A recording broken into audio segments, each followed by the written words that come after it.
জমির পাট্টা হাতে পেয়েও তা ফেরাতে হয়েছে। তার উপর জাতীয় সড়ক তৈরির জন্য বাড়ি ছাড়তে হবে বলে জাতীয় সড়ক কর্তৃপক্ষের থেকে নাকি জানানো হয়েছিল। এই অবস্থায় পরিবার নিয়ে কোথায় যাবেন ভেবে ৪৫ নম্বর ওয়ার্ডের বাসিন্দা সুরেশ বর্মন কয়েকদিন ধরে মানসিক অবসাদে ভুগছিলেন। বৃহস্পতিবার রাত থেকে হঠাৎ নিখোঁজ ছিলেন তিনি। শুক্রবার সকালে মহানন্দা নদী থেকে তার মৃতদেহ উদ্ধার করল পুলিশ। ঘটনায় ব্যাপক চাঞ্চল্য ছড়িয়েছে শিলিগুড়ি বাঘাযতীন কলোনিতে। পরিবার ও প্রতিবেশীদের দাবি, ঘর ছাড়ার মানসিক চাপে আত্মহত্যা করেছে তিনি। ঘটনার তদন্ত শুরু করেছে পুলিশ। স্থানীয়রা জানিয়েছেন, মৃত সুরেশ বর্মন শিলিগুড়ি পুর নিগমের ৪৫ নম্বর ওয়ার্ডের বাঘাযতীন কলোনির বাসিন্দা। দীর্ঘদিন প্রায় ৪০ বছর ধরে পরিবার নিয়ে সরকারি জমির ওপর বসবাস। এদিকে ওই এলাকার পাশ দিয়ে কাজ শুরু হয়েছে এশিয়ান হাইওয়ের। তাতে বাড়ি ভাঙা যাবে সেটা জানা রয়েছে ওই এলাকার ৩১ পরিবারের। তার বদলে রাজ্য সরকার শিলিগুড়ি পুর নিগমের মাধ্যমে তাদের বিকল্প জমির পাট্টা দিয়েছিল। ২০২৪ সালের নভেম্বর মাসের ২৮ তারিখে মেয়র গৌতম দেব অনুষ্ঠানের মধ্য দিয়ে ওই পরিবারগুলির হাতে পাট্টা তুলে দেন। কিন্তু অভিযোগ, পাট্টা দেওয়ার কিছুক্ষণের মধ্যেই তা আবার ফিরিয়ে নেয় পুর নিগম। এতে বাড়ে জটিলতা। এনএইচ ডিপার্টমেন্টের দুজন লোক আসে, তো ওনারা আমাদেরকে মানে উইদাউট নোটিসে ভার্বালি আমাদেরকে বলে যায় যে আমাদেরকে নাকি 7 দিনের মধ্যে এপিডব্লিউডি ল্যান্ডের যারা যারা 33টা বাড়ি আছে তাদেরকে খালি করতে হবে। আজ থেকে না করে 7 মাস কি 9 মাস আগে আমাদেরকে একটা হাতে একটা পাট্টার একটা পেপার দেওয়া হয়েছিল কর্পোরেশন থেকে। পেপারটা আবার ওনারা নিজেরাই জমা নিয়ে নিচ্ছে, সঙ্গে সঙ্গে এক হাতে দিয়ে এলো আর এক হাতে জমা নিয়ে নিল। তো আমরাও সবাই ইনসিকিউর যে আমাদের তো পাট্টা দেওয়া হলো না কিছু বুঝতে পারলাম না।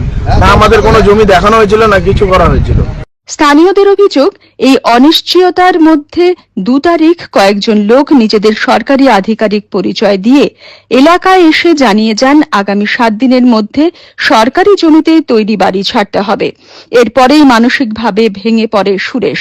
বৃহস্পতিবার তাকে সারাদিন দেখা গেলেও রাত থেকে নিখোঁজ ছিলেন। কাউন্সিলর হোক বা গৌতম দেব হোক, কেউ সব বলছে আমরা আগে জমিন দিব তারপর তোমাদেরকে উঠাবো। এখন কেসটা হয়ে গেছে উল্টা। এখন বলতেছে তোমরা ভাড়া বাড়িতে যাও তারপরে তোমাদেরকে জমিন দেব। এই মানুষটা টেনশনে মারা গেছে। এদিকে সুরেশের মৃতদেহ উদ্ধারের পর এলাকাবাসী ক্ষোভে ফেটে পড়েন। তাদের দাবি, সরকারের দেওয়া মানসিক চাপেই সুরেশের এই পরিণতি হয়েছে।